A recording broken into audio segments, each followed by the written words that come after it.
Thank you very much. Of course, it's a really great pleasure to be here. I feel very honored to be able to talk in India. It's very exciting for someone from the UK to be able to come and talk to an audience like this. I'm going to tell you about fluids, about liquids, and about gases, because we're good at fluids in the UK, because we come from this country, right? We've got water all around us. I was born about there, which is about 80 kilometers from the sea, which is about as far away as you can get from the sea in the UK. And now I live here. Oxford's there, just a little way out from London. So we also, quite often in Oxford and Cambridge, have fluids underneath us, and of course, with it being England, fluids on top of us as well. So the next slide might worry you. If it does, it's the only one like this. But I wanted to show you this. I want to show you that. That's an equation, okay? How many of my audience have seen that before? All right. Well, I sort of assumed you hadn't, so it's all right. But I did want to show you an equation because this equation is able to describe pretty much everything I'm going to talk about. And that's pretty amazing, yes? I mean, it's only a tiny equation. It only fits on one slide. It's called the Navier-Stokes equation. It describes how fluids flow. And it's not too hard. This is velocity. I know it's meant to be V, but it always turns out U. That one's the pressure. This thing is the viscosity. And the other things are little squiggles, which you'll learn about if one day you do physics or maths at university.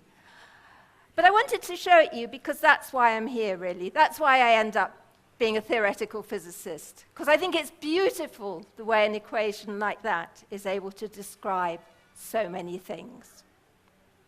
But that's the only equation, okay? We're going to have pretty pictures and movies from now on. So I'm going to look at flows. And for a start, I'm going to think about everyday length scales. And these are some of the places that you'll see fluids on every day. And they do pretty amazing things, like form beautiful patterns, form swirls, form these lovely streamers. Of course, they're beautiful in the countryside, and they're also pretty useful if you're thirsty. And the Navier-Stokes equation can describe all those things. It's also very useful. In industries all over the world, people are solving this equation using computers, and they're solving it in order to understand how to make more energy-efficient vehicles. You can solve that equation, you can find out how the air flows over cars, and so you can work out better ways of designing cars, better ways of designing bikes, so we don't have to work so hard to cycle around, and of course, especially in India, better ways of designing elephants. And I wanted to show you the next movie. This is going to work. Let's see if we can get it to work. And I want to show you this just because it shows you how amazing some fluids dynamics can be. This is my favorite movie at the moment. This is a dolphin. I think it's a dolphin because these are surfers, and they're surfing, you know, they're not petrified. So it's probably a dolphin and not a shark. And presumably, the fish are a bit more nervous about this. And the dolphin's trying to get its dinner, and the fish are trying to get away. And those fish are forming an amazing pattern. And we don't understand why. We'd like to be able to predict why you end up with this sort of pattern. And I'm going to come back to that at the end of the talk.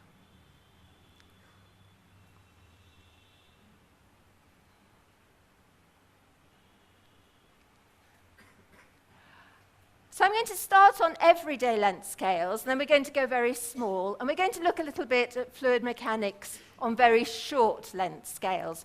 So these things are about 1/100th of a millimeter across. They're algae, and they're swimming around. They like swimming up towards the light. They actually swim by tiny hairs on their surfaces, pushing them around. And this shows you what fluid mechanics is like at these tiny length scales. It's very calm. When you look at things on small length scales, everything happens very calmly.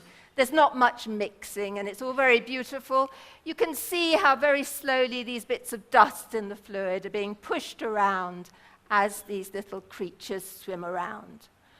And one of the questions I'm going to ask is, do they swim like we do? And then when I've done that, we're going to go to huge length scales, and that's very different. At huge length scales, everything stops being calm.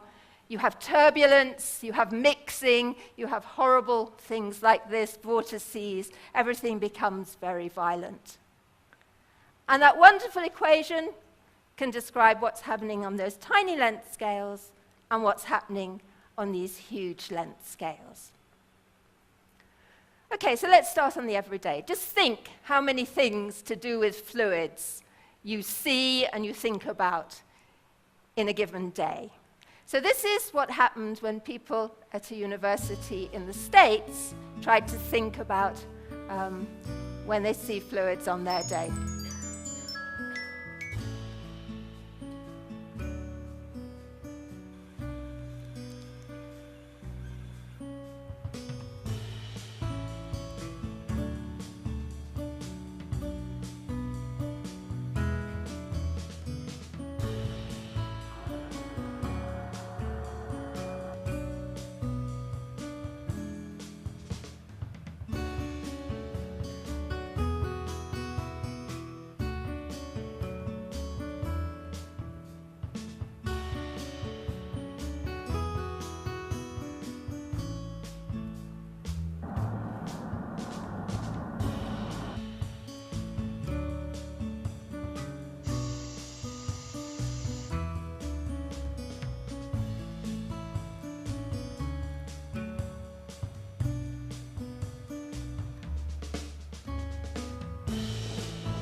I was worried, when I'm showing my students this one, I always worry about that bit.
Okay, so I've got a problem. Which of those am I going to talk about?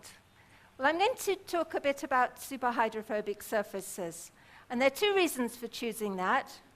First of all, because it's something we've done research on, and by the time I get to the end of this bit, I'd like to show you some work that we've actually been publishing really very recently, so we get right up to talking about research. And secondly, of course, because the lotus leaf is a very famous superhydrophobic surface, so it's a jolly good thing to talk about in India. Superhydrophobic surfaces, ones that are very, very water repellent. So the story starts with surface tension. If you have a drop of rainwater, it tends to form a round and a balled up drop. The reason it does that is because of surface tension. Surface tension sort of forms a skin on the outside of the drop. And the reason is that the molecules on the edge are in a different environment than the ones in the middle. They're only pulled inwards by water molecules rather than being pulled in all directions by the other water molecules. And the result is this surface tension. And surface tension means that tiny insects can stand on water. So water balls up because of surface tension, and it falls a ball. But then we've got a problem, because what happens to the ocean? The ocean doesn't suddenly get out of the ocean and decide it's going to make itself into a huge ball. And the reason why not is a question of length scales. Surface tension isn't the only important thing. We have to worry about gravity as well. And on large length scales, and by large I mean anything bigger than about a millimeter, maybe a centimeter, gravity wins, and water ends up nice and flat in puddles where it's meant to be. But if something's tiny, you get the water boiling up and forming a nice spherical drop. So what's it like to be a tiny insect and to live in a world where surface tension is more important than gravity? Well, this chap here lives in that sort of world. These guys are tiny. We absolutely don't need to listen to this. There we go. Okay. These guys don't care about gravity at all, but they do have to worry about surface tension.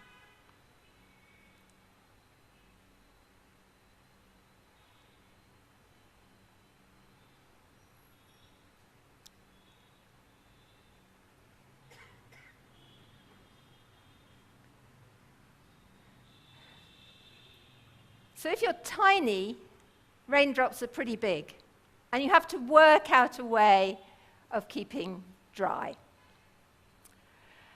So let's think how animals and plants keep dry. And the first thing to think about is what happens when I take a drop and I put it on a surface. If you take a small drop and you put it on glass, it spreads out. The surface is called hydrophilic. The drop really quite likes to wet the surface. It likes to be attracted to the surface. If you have water on a waxy surface, like oil in a frying pan, it tends to ball up and form a ball like this. It doesn't like spreading out on the surface. And that's why you need detergent. What the detergent does is it lowers the surface tension and tries to make the drop like that, so that then the water can get in there and push it away. But you can also have surfaces like this, which are called superhydrophobic, where the drop really, really doesn't like touching the surface at all, where it stays as spherical as it possibly can be. You can see here that's one of the properties of a superhydrophobic surface. Another property is that there's a very small amount of friction there. These drops roll very quickly on the superhydrophobic surface. And so we might ask, why? So let's look back at the lotus leaf. Okay, this is the same sort of surface. Here, you can sort of see a little drop there. Here it's not a drop because you've got loads of water hitting it all at once, but you've certainly got this low friction. What happens is that the water rolls off the leaf because it's trying to keep it dry. So what's special about that surface which makes it superhydrophobic? Let's have a look. Let's have a look through a microscope to see what's happening. And what you can see is that the surface is covered with tiny bumps. These bumps are maybe 1/100th of a millimeter across. And it's because of the bumps that the surface is superhydrophobic. So why? Well, basically it's because when you try and put a water drop on there, it sits on top of the bumps. And so most of it is surrounded by air. It's got air on top of it and air underneath most of it as well, and so it behaves just like a nice spherical drop in air. So perhaps one way to see why it sits on top of the bumps is to look at a nice balloon analogy. Let's see if we can see the balloon. Okay, balloon on a bed of nails. So those nails are a macroscopic, a big version of these bumps, and a balloon is a big version of my water drop. And believe me, those are sharp. They're real nails. You'll have to believe me, all right, because they wouldn't let me bring my demonstration on the aeroplane. but they are sharp. So here's the balloon, and he's pushing pretty hard. If you try this, you can push pretty hard and nothing happens, and that's because the weight is spread out over all the drops. And that was just to show you that they really are sharp. So that's really how this superhydrophobic surface is working. The surface is bumpy, and because it's bumpy, and because of surface tension acting as a sort of skin, like the edge of a balloon, the drop can sit on top of these bumps. Here's another animal which exploits superhydrophobic surfaces. This is a beetle which lives under the water. This one doesn't really want to keep dry because it lives under the water, but what it wants to do is breathe. And if you look very carefully, you'll see that its backside is surrounded by this layer of air.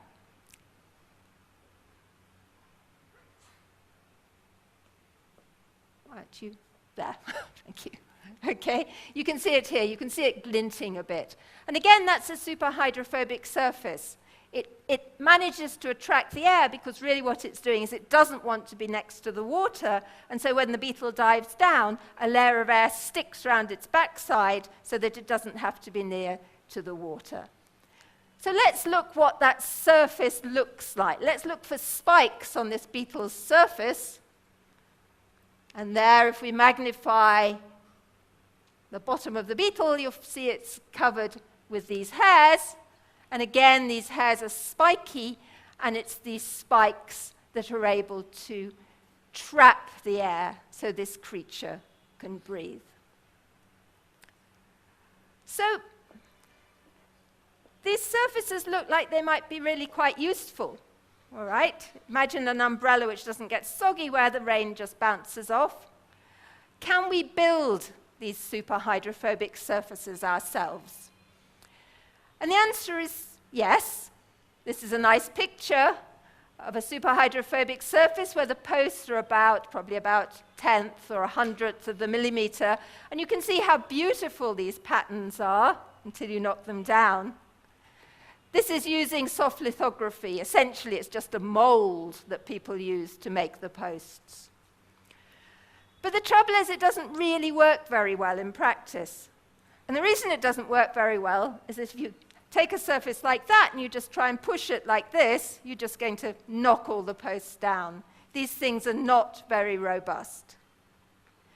But actually, it turns out that that's okay because surfaces like this, which are rough but not beautiful and regular, still work. And so these are the sort of superhydrophobic surfaces that people try to use in real applications. And this is one real application. This is a superhydrophobic surface which has got mucky, and because the drops roll down it very easily, what happens is that you get the surface cleaned, and you can clean it rather nicely. So why aren't we seeing surfaces like this all over the place? And the answer is people are sort of trying. I mean, certainly there is superhydrophobic paint on some buildings in the UK, and it sort of keeps the building a bit cleaner, but it's not great. And the reason it's not great is that these surfaces are water repellent, but they're not oil repellent. And so what happens is that all the little bumps get clogged up with detergent and pollution, and so they stop working after a while. And you have to get a little can of spray-on superhydrophobic paint, which you can get, and you have to start again. So they are used for niche applications, very small applications, but they're not wonderful for large-scale applications. So, all you chaps who are doing degrees in physics and chemistry and maths and engineering, here's a problem for you. Let's try and design better superhydrophobic surfaces. And certainly there's a lot of work all over the world at the moment just trying to do that, because it would be great to have a surface which repels water and keeps us dry, and also one which repels ice. Imagine how much energy you'd save in aeroplanes if you had ice-repellent wings, so you didn't have to keep heating the wings, which is what they have to do at the moment. Okay, so now let's take a tiny drop. This is a tiny drop. It's about 1 millimeter across, and ask how it bounces. Just imagine, a little raindrop bouncing. It usually just sort of goes down and goes, bleh, right? As it does. This is what happens when you bounce a drop on a super hydrophobic surface. Look, you can see the spikes down here. Yep, there it goes. And that's okay. The reason it does that is that there isn't very much friction on these surfaces, so it can bounce up as high as it came from. And what's happening is it's this surface tension again doing this. The thing bounces and spreads out, and then the surface tension pulls it back again, and the drop jumps back up. So that's fine. But then a couple of years ago, a collaborator in China sent me this movie. Move.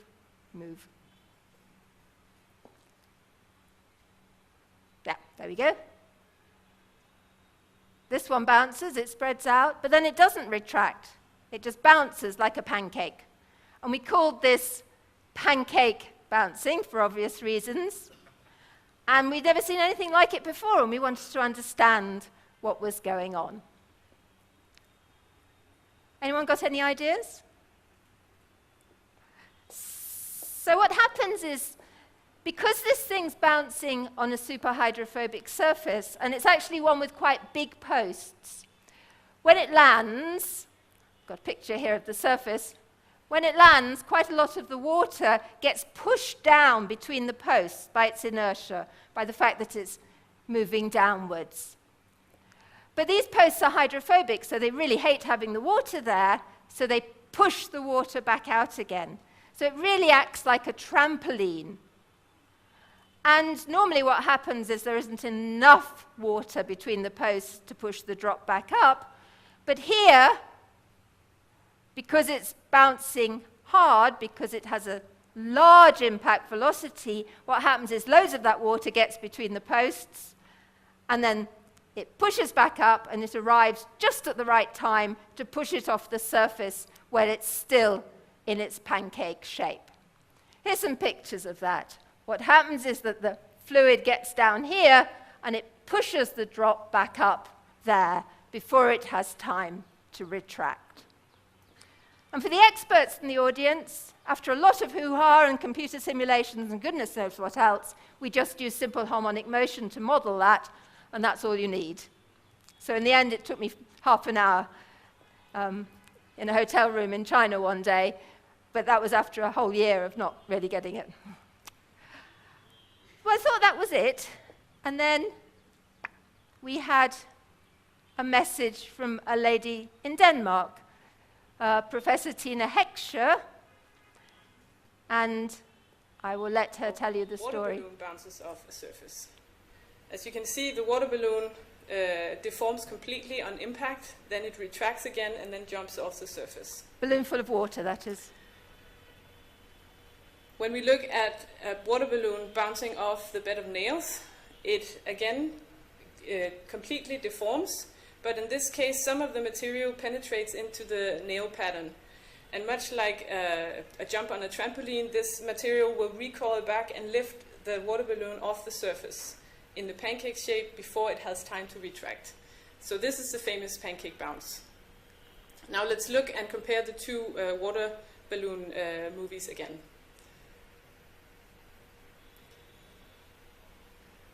So the inspiration of this work was some recently... Okay.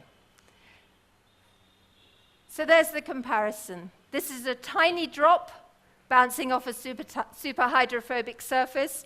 This is a water-filled balloon bouncing off a bed of nails.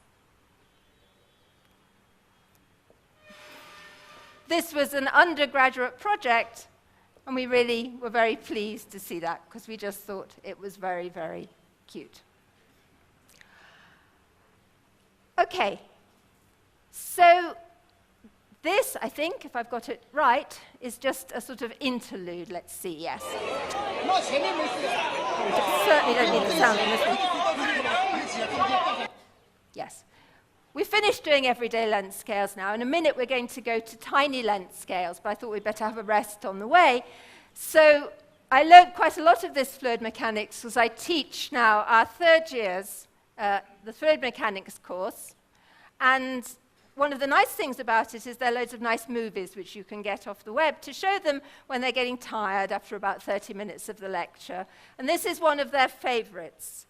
This shows a solitary wave, a long-lasting wave, one of those tidal bores that move through rivers, except this one is on the sea. And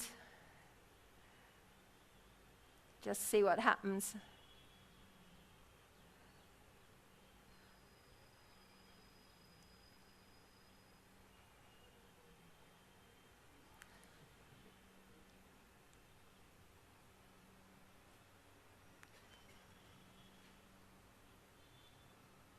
Okay. Okay, so tiny length scales. And the question I want to ask is, how do bacteria swim? So this sort of setup, I think my battery is going, but never mind. Okay, these are bacteria, tiny little creatures, microscopic animals, and they're swimming around. Why aren't they? If I wanted to do an experiment on those bacteria, why couldn't I just take a load of graduate students and throw them in a swimming pool, and would it come out the same? Okay? And it turns out that this bit of the equation is the bit we need, but you don't need to know about equations, because this is a really very classic movie in fluid mechanics. And it shows you why swimming is different at these tiny length scales. Takes a little while to get going, this movie does. This is because at small length scales, everything has to be done very slowly, or things get mixed up and they don't work. This is a movie which was first put online maybe some 70 years ago by Bachelor from the Cambridge group, which I hate to admit it, but was a very nice, very famous fluid mechanics group. And this, more than anything, has made me understand the idea of fluid mechanics at very small length scales. So these are just blobs of dye, which are being put in glycerol. And in a minute, what we'll see is some useful graduate student hands hanging onto the thing while it's stirred up. And what you have to do is count the number of times that this thing is stirred around, and they're giving it a really good mix-up. Now, if anyone's awake, perhaps you're saying, she said we're doing small, okay, and those hands are not small-sized. But it's okay. What actually happens from the maths is that because this is glycerol, it's a very sticky, high viscosity fluid, and it turns out that that counts the same as ordinary tiny bacteria in water. So we can pretend this is tiny length scales. Indeed, for those bacteria, swimming would be the same as us swimming in something like honey or treacle or glycerol. Okay, so have we got to the end yet, almost? Someone been counting?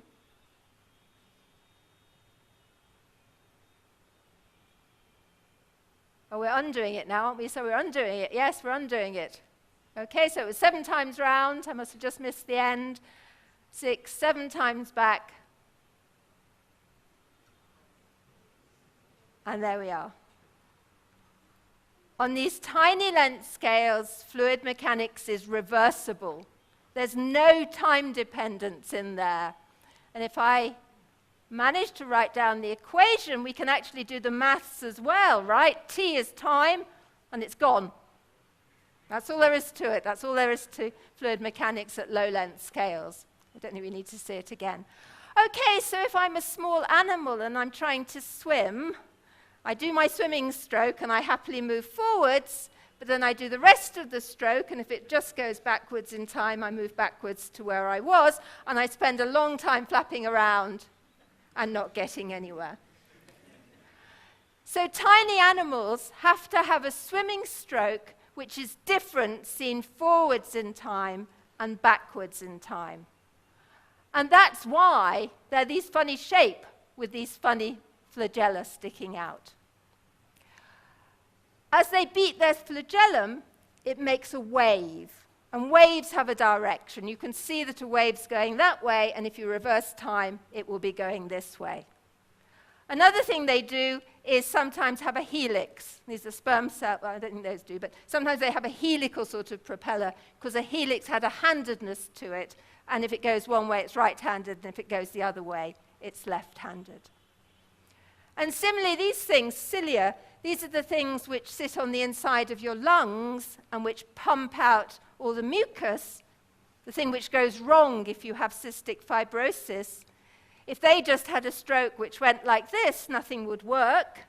So they have to have a stroke where they go forwards a long way away from the surface, and then the recovery stroke, they creep back along the surface. So that's why bacteria are that shape. I'm going to cheat slightly now. This isn't quite fluid mechanics, what I'm going to say next, but I wanted to tell you because I think it's beautiful. I'm going to say, how do these bacteria make their tail turn around? Okay, so these are the bacteria. Here's their flagella, which are doing this wavy motion, and they're actually going round and round, these things here. And there's a little motor there which turns them around. This motor has to be incredibly small, right? Because this bacterium itself is about some small fraction of a millimeter in size, maybe 1/100th of a millimeter. So imagine what size that thing has to be, maybe 10,000th of a millimeter. And here's a picture of what it might look like. Here's the cell wall. Here's the little motor on the inside there. And here's the flagellum sticking out there. And this is an artist's impression because we don't know what it looks like.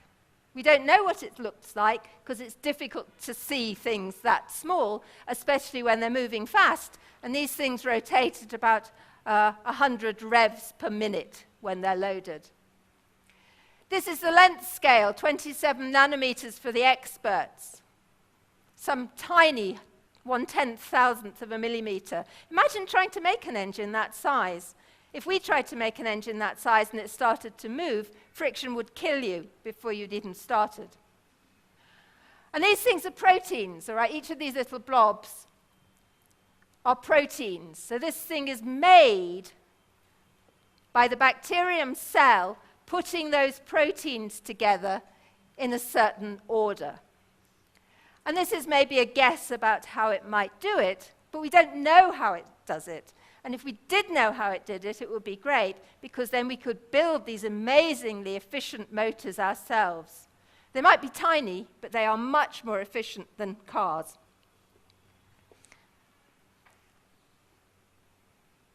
Okay. In the jargon, it's called self-assembly. A biological system puts together lots of proteins, which then do something useful. In this case, allow this little bacterium to swim. That's the flagella coming out. And it's just amazing that nature, on this sort of scale, can build a machine that complex. There's a lot of research going on to try and emulate this, and we're way away from being able to do it. So let me show you some very beautiful research, but some which, I think when you've seen nature, makes you realize how far we've got to go. This is some work from Zurich, and this is a little artificial swimmer, and it's driven by a magnetic field. So it's got a magnetic head, and as the magnetic field turns around, it turns the swimmer, and that's what drives it, and its tail is a helix. And of course, the reason for that helix is so that it has this difference forwards and backwards in time. And so when you turn it, there's a coupling between the helix and the direction, and the thing will move. You've seen a picture up here of it moving around. It's about 3 microns, 3,000ths of a millimeter. It's still about 100 times bigger than that motor that nature was making. And the reason people are trying to make things like this is that if we were able to take motors like that and make them swim through the body, basically they're tiny swimming robots, it would be great to have drugs, and you could put drugs on their tails and they could take drugs to good places. But it's not easy. And then this one is nice. This is getting those bacteria to do some work for us. This is a little gear lever. That distance there is about a 20th of a millimeter. Tiny, tiny gear lever. And these dots that you're seeing in the background are bacteria swimming around. And because of the shape of this object here, because of its shape, what happens is that the anisotropic shape couples with the bacterium, and you end up getting work out of these things. So in theory, you could make lots of little motors, put a load of nasty bacteria in, get them to turn them round, and end up with a tiny power station. Not yet, but maybe watch this space in about 20 years' time. This I'm putting in entirely to show off, because this is our latest computer simulation. This is the Bacterium Swimming. This one's swimming through a load of polymers, because of course real bacteria don't live in water, they live in gunky fluids like that, and we wanted to have this bacteria and see how swimming changes when it's moving through the polymers. And I sort of put that in because that really is the state-of-the-art simulation at the moment. So I thought some of you who might be interested in perhaps research in this area might be interested in seeing the sort of things that we can do now. And then I think my last swimmery thing, not quite sure, but let's just look at this. Oh yes, this was, whoops, this is just for fun. This is not just for fun. Let's get it right. Okay. And there they go. You know we're having the World Championships in England at the moment. Well, that's in London. In Oxford, we have the Bacterial World Championships. And my colleagues in biochemistry have spent hours getting these things trained to run in a straight line. And there they go. And I think it's this one. I think it's this one that gets the gold medal.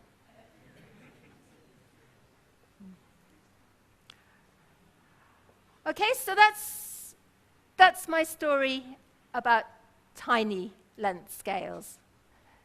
Just put in a picture, really, just to remind me that we've done that bit and we need to move on to the next bit, and to show you Oxford. That's Oxford. That's my college. And just down there is my room by this river. Unfortunately, the science area is over there, and it stops being quite so fancy up there, but it's still quite a nice town. Okay, so we've done everyday length scales, and we've done tiny length scales. Now let's do these huge length scales. I didn't know anything about this till I started this lecture course, because our research has been on the tiny length scales mostly. Large length scales, it's this term you get rid of, and you get left with those. And actually, this is a tricky equation, and the reason it's tricky is this u, this velocity, comes in twice there. That makes it what's called nonlinear, and I'm going to tell you that really we don't understand very much at all about that equation. So large length scales, turbulence, lots of mixing, lots of splashing. Nothing's calm at large length scales. Everything is very beautiful. So what contributes? What sort of things do you see in fluid mechanics at these large length scales? Well, one of the things is vorticity. What vorticity means is fluids which go round and round like this. So you're all used to that, because when you have a bath and the water goes down the plug hole, it always forms a vortex like this, and you get this long-lived vortex structure. And the great red spot at Jupiter is just a large plug hole on the planet. Again, you end up with this vortex with things flowing round and round. And the reason structures like that are important is that once they've formed, they're very, very long-lived. You can show that once they're formed, they're going to take a long time to decay away. We suffer from that in terms of these tornadoes. Again, this is a vortex. It's a vortex which is fed by warm air in the cloud above being funneled down, which spins it up. So it goes faster and faster, and then it takes a longer time to decay again, and one has lots of problems, like small children being transported off to countries where there are witches and things. There's another vortex. These smoke rings are vortices. This is a battle near where I live, just a couple of miles down the road. It was called the Battle of Islip Bridge. I think the real one wasn't quite like this. I think this one, they all go home for tea afterwards. But this is a smoke ring from a cannon. Okay? And something I learned giving these lectures is that vortices are important in how aeroplanes take off. Right? Once you've heard this, you'll never want to go on an aeroplane again. There's a theorem which says that in order to get lift, i.e. an aeroplane taking off, you need vorticity. You need these vortices. And so as the aeroplane takes off, it has to create vortices, and it creates a line of vortices behind it, because once it's created vortices, it's very hard to get rid of them. And that sounds weird, doesn't it? That sounds weird. But if you start putting smoke behind an aeroplane, you can see very beautifully the sort of pattern it's making in the air behind it. And one of the problems with designing aeroplanes is you have to be very careful, because you have to have enough lift, enough vortices to get the lift, but not too many, because if you have too many, you get energy losses. Okay, so let's have a look at some vortices. The first ones are slightly cheating because they're actually vortex bubble rings, but they're so nice that we're going to leave them in there, and then we'll see some proper vortices basically blown by volcanoes. This is a computer simulation. This is going to be here.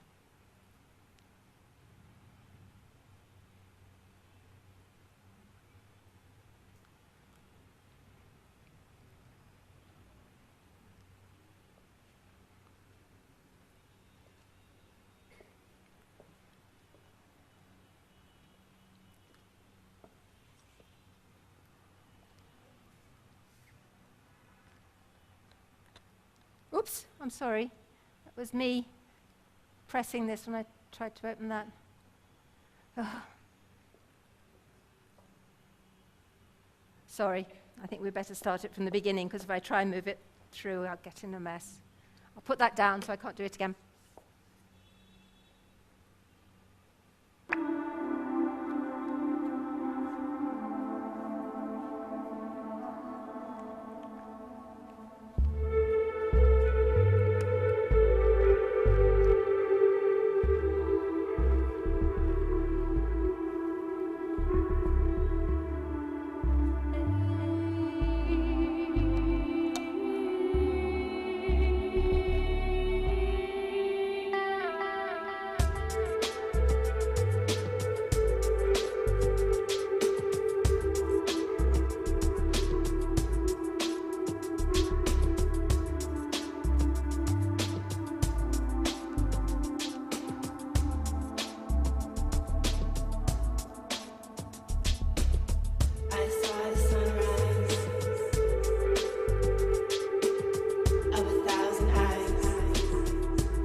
Okay, so vorticity. One of the things that contributes to turbulence is vorticity.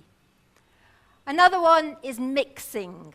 Things mix very easily at these large length scales. This is the Orion Nebula, and that's pretty obviously mixing going on. And here, mixing in a waterfall.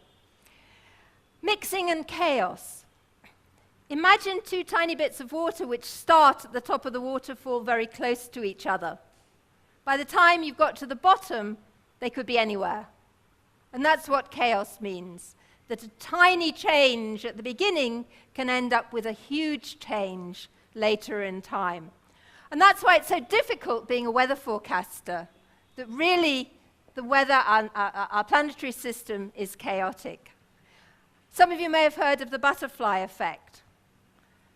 Somewhere in England, a butterfly flaps its wings, and a year later, there's a especially bad monsoon in India. That's what chaos means. And that's why we have to worry a bit about climate change, because really, the equations which describe our atmosphere are very chaotic.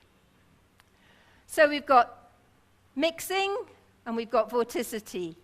Another thing about turbulence is that things happen on all length scales. Physicists are used to thinking of certain length scales and forgetting things on all other length scales. If you want to worry about how the solar system works, you tend to forget the trees on one of the planets.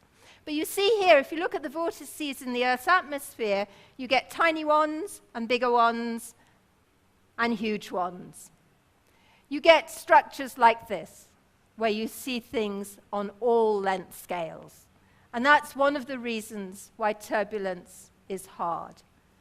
And we don't understand turbulence. We can see it, we can look at it, we can sort of look at its properties, we can reproduce it on a computer, but we really don't understand how it comes out of this Navier-Stokes equation.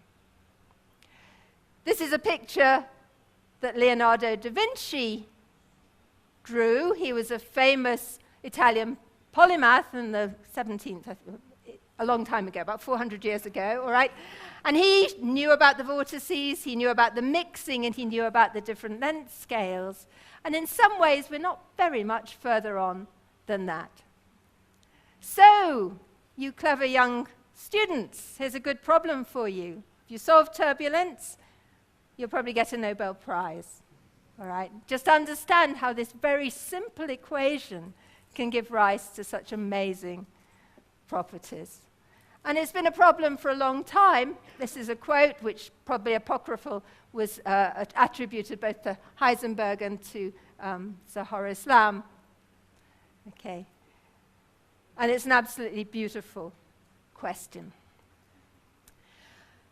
Now, I'm going to finish by jumping to something which is a little bit puzzling, again about turbulence, but something that we're actually working on at the moment, so ideas welcome. Okay. And I'm going to put together these tiny scales and the big scales. So let's take some bacteria and let's put lots of them in a sort of two-dimensional layer, in a two-dimensional pond, and let them swim around. So this is a dense suspension of bacteria. And that's really strange, because it looks turbulent. You have these vortices, you have the mixing. Okay, but bacteria are tiny. So I've said that when we're tiny, everything is very calm, and when we're big, we get turbulence. So something strange is going on. And we've called this active turbulence. And that actually really upsets the real turbulence people, because they say it's not proper turbulence. And I think they're right. It is different from large-scale turbulence, but it still looks like turbulence. And we'd like to understand it. And it seems to happen, similar things seem to happen all over the place. These are layers of cells. Those are actually dog kidney cells. And these are growing cells. And again, you can see these sort of swirly patterns, this wriggling around sorts of patterns. And it turns out that the sort of equations which describe this system is really rather similar to the equations that describe the system of bacteria. And then what about this one? Starlings over a meadow near our home. Again, you're getting swirling, you're getting pattern formation. These are everyday length scales. They're not tiny and they're not huge. What's going on? And physicists are trying to explain the sort of patterns that are made there. They look a little bit like this active turbulence. They look a little bit like real turbulence. What's happening? And nobody can explain why you end up with these patterns. Is it biology? Are the birds following each other and saying, hey, you come this way? Or is it physics? Can they just feel the fluid mechanics between them?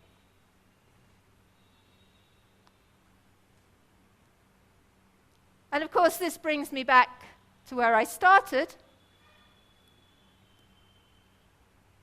Let's have a look at it again, because it's cute. All right, again, these fish have patterns a bit like the birds. These are special fish because they're what the physicists would call perturbed fish, perturbed in more than one sense of the word. All right, you've got something which is mucking up their normal motion, but they're also a bit worried, I suspect. Okay, and so again, you're getting these swirling patterns. You're getting patterns formed. Why? And we don't understand, and this is something which we're having fun trying to understand. So let him just do this bit. I like this bit. Somehow some information is going through those things much faster than the dolphin is swimming. Okay, so there's lots to do. There's lots to do, and it's all based on that lovely little simple equation which can describe so many things. Thank you very much for listening.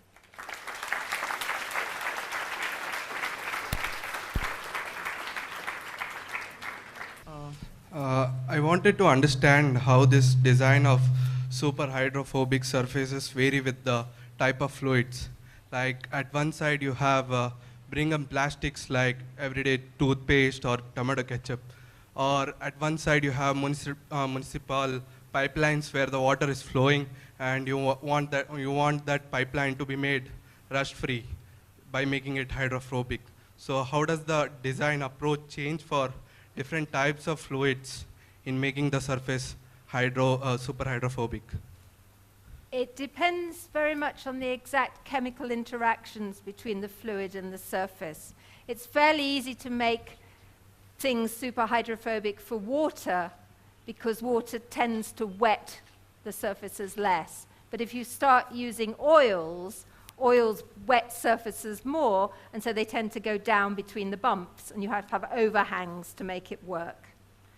So it really is a question of chemistry, of how a simple drop would sit on the simple surface, and then you have to work from there. Excuse me, you showed some hierarchical pattern that of pyramids. I Yes. mean. So is there any critical point like percolation with related with this equation? No. Well, I mean, that's the actually a very deep question. I mean, the fractals, those things I showed you, right, have a scaling behavior, and turbulence seems to have a scaling behavior as well. So there's that connection. And the reason is that both of them have this invariance under scales. You can change the scales and things are probably working in the same way. Now there are critical exponents in turbulence, but in a very special case. And that's if you have a channel. So you have flow down a channel. If the flow is very slow, it will flow slowly. But if you make it go faster and faster, there's a transition to turbulence. And that transition has critical exponents, which are the same as the ones for a special sort of percolation called directed percolation. And indeed, the same in this active turbulence as well. Thank you for the wonderful talk, ma'am. I have a question. In the dolphins video in the video of the dolphins, where they were making bubbles underwater, the bubbles, so the rings grew in size and they stayed in a particular size they stayed on, they grew only till a particular point. Is there something underlying that? Can't think of anything, but I think it's a very good question. I don't know is the answer. It may be that the bubbles are spreading out until they have, they sort of tend to push against each other and spread out to a certain level. But I don't know, and it's a nice question. Yeah, I will think about it. Other questions? Good evening, ma'am. Ma'am, is there any relation between gravity and turbulence? Not obviously, but I could imagine that turbulence would be different under pressure, but no obvious relation, no. Okay, there's a question from the audience upstairs. So they want to know, how did you train the bacteria to run that race?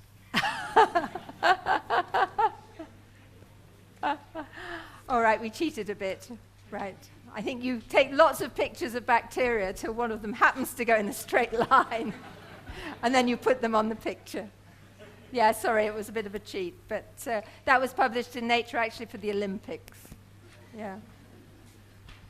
Other questions? Thank you for the wonderful talk, ma'am. One question that I had is this current studies going on, especially on global turbulence, how it affects our understanding of monsoons and climatic seasons. So what kind of studies are going on, and is it really an area of focus, or just we focus on turbulence on much smaller scales?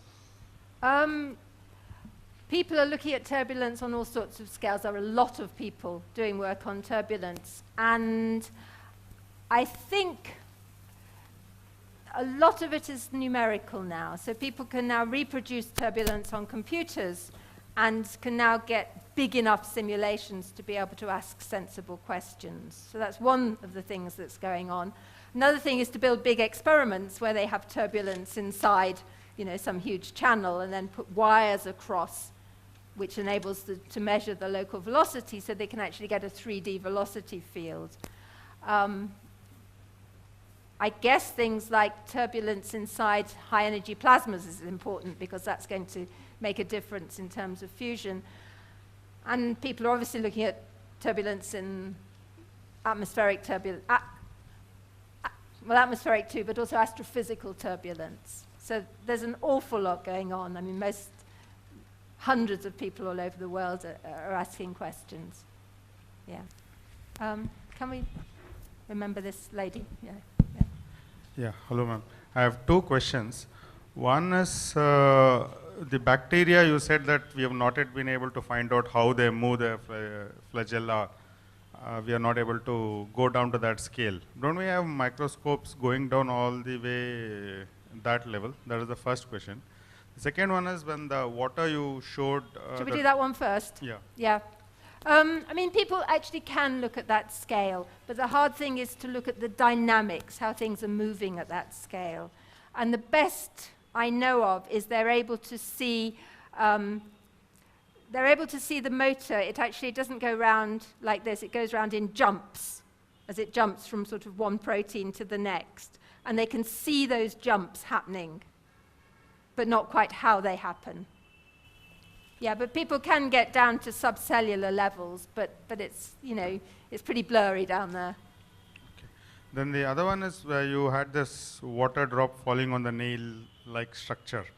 And why doesn't the water not break into smaller pieces? It's because the surface tension keeps it together. If it dropped with a very large velocity, that's exactly what it would do.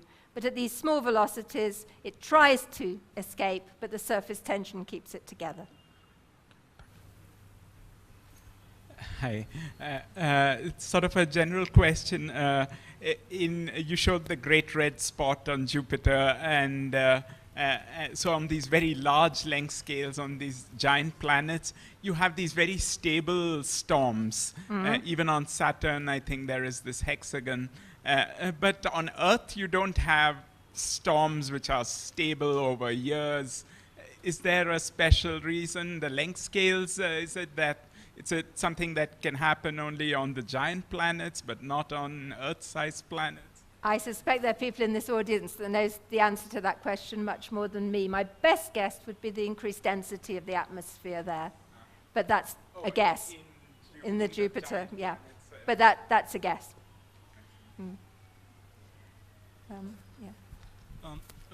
The Stokes equations. I think I kind of know that these equations haven't yet been solved. So, Bob, do you know if there are any collaborative efforts, like wherein the people are trying to find a solution for these equations? The Stokes bit is actually a bit that has been solved, but the Navier-Stokes, the whole thing, which I think maybe you were thinking of. Oh yes, it's one of the Millennium mathematical problems is to solve that properly. Okay. And in a way, I mean, you can solve it because people do computational fluid dynamics, so they're solving them all the time in terms of finding solutions for how they flow and how they work in certain cases. Okay. But that's not the same as really understanding the mathematical details of why you get certain structures in the equations. Yeah. That lady there has got her hand up for ages, yeah. Hello. In space, sometimes the velocity is near the speed of light. So do you really have to consider relativistic Navier-Stokes, or do they explain? I mean, is it? I'm sure they do. Yes. Relativistic. Yes. I don't know much about that, but they do consider magnetohydrodynamics, and when you put in magnetism and things, you have to worry. And I did cheat a bit saying it's just the Navier-Stokes because it's sort of the Navier-Stokes and its extensions. If you have a bubble, say, you need a bit extra. You're quite right. If it's relativistic, you need a bit extra. If you have magnetism, you need a bit extra. But it's okay for this, yes. Incidentally, the same question was asked on the top too. Can turbulence occur at very high speeds, and are they related to astrophysical phenomena? But there's one more question which was very nice. So somebody wanted to know, how do the whales and the dolphins make those beautiful bubble rings? Sorry, how do the whales and the dolphins, how do they make those bubble rings? I think just by blowing out bubbles.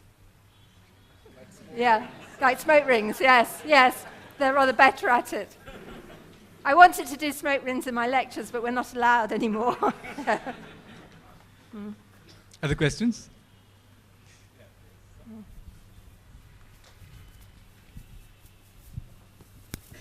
Yeah, good evening. So recently I read a paper where they were doing machine learning based analysis of turbulence. So they thought out a bit of equations and all the solved solutions to it. And using deep flow, you can actually simulate turbulence at a much faster scale. Does that really help in getting closer to understanding turbulence, or is it just, yeah, it's like animation, it's fine, we can just do it for games? Don't know, but it sounds a great thing to try. I mean, certainly machine learning's really taken off this last year or so.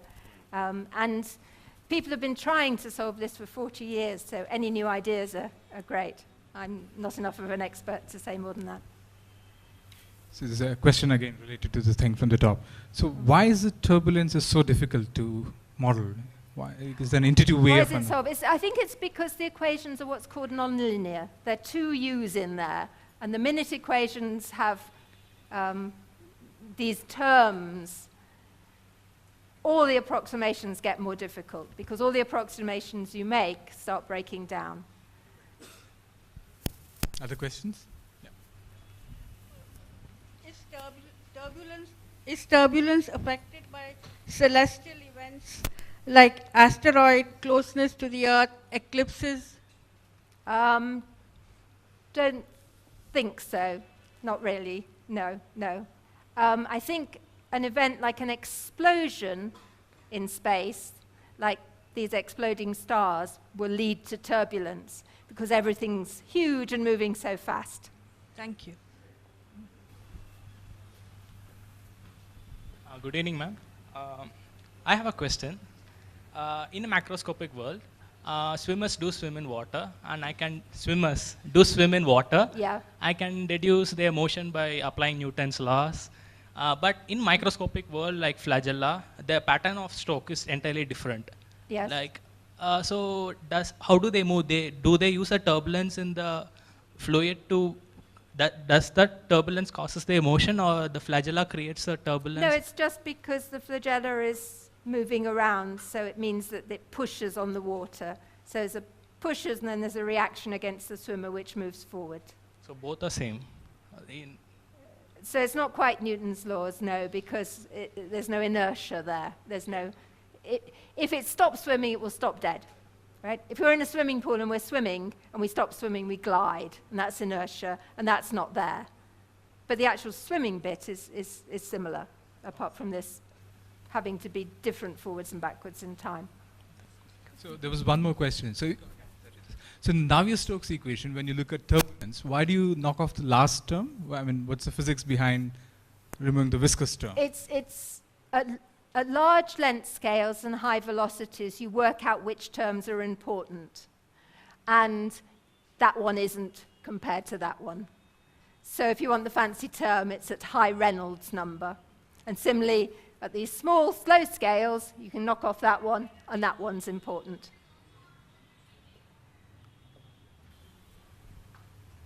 In the viscous fluid, you showed that it is time reversal. I mean, it is the what was happening can be reversed with time. In that viscous fluid, sorry, in the viscous, three colored droplets. You showed that 3 colored droplets. If I put into the viscous fluid, it is what is happening is time reversal.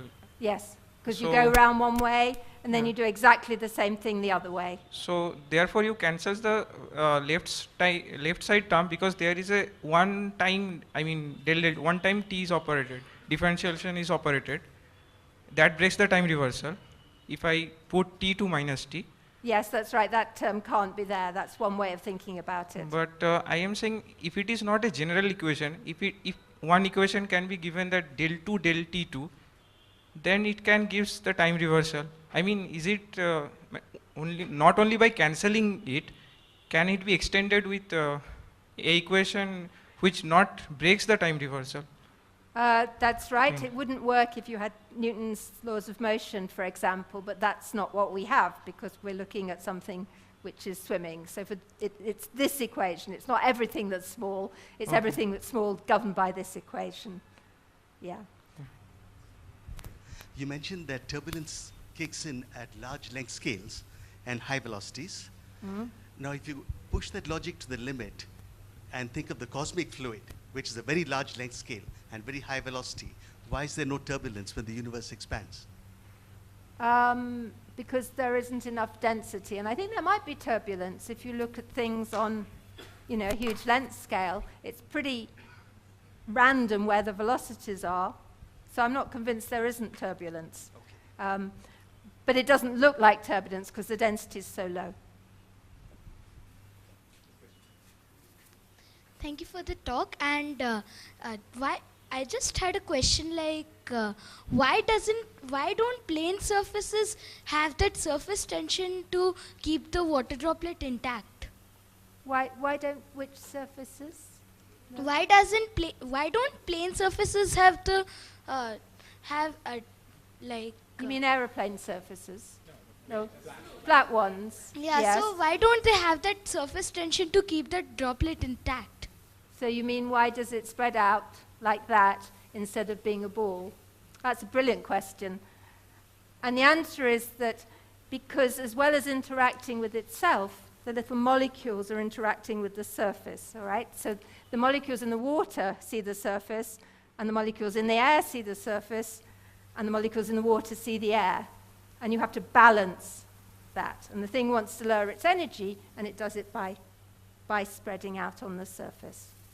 So the minute you put it near a surface, it says, oh, I don't want to be a drop anymore. I want to sit on the surface and spread out. Thank you. Hello. Thank you for the talk. And I have one question related to the simulations that you mentioned. Could you highlight how complex and doing these simulations and what you do to run these simulations? How complex to do these simulations? Do you run on for example, those ones with the polymers takes about a month on our big cluster in Oxford. And the code is probably not enormous, but it's fairly technical. So those are big simulations. The ones like flow around a car have been done a lot now, and you can buy off-the-shelf packages which will do those for you. Thank you. Other questions? All right. So if not, let's thank Julia once again for the wonderful talk.